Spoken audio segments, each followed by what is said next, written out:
Улаанбаатарын өвлийн наадам 2026 оны 1-р сарын 31, 2-р сарын 1-ний өдрүүдэд Sky Resort Занын баазад 14 дахь жилдээ зохион байгуулагдах гэж байна.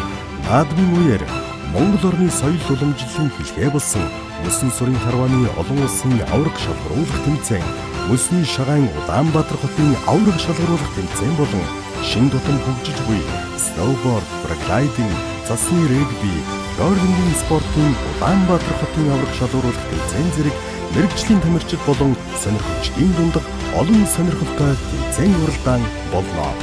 Үүний зэрэгцээ аялал жуулчлалын мэргэжлэр сонгон суралцж буй оюутнууд мэдлэг чадвар аваад самбаагаараа өрсөлддөг Гранд Тур улсын олимпиадын Winter Cup тэмцээн анх удаа зохион байгуулагдах гэж байна.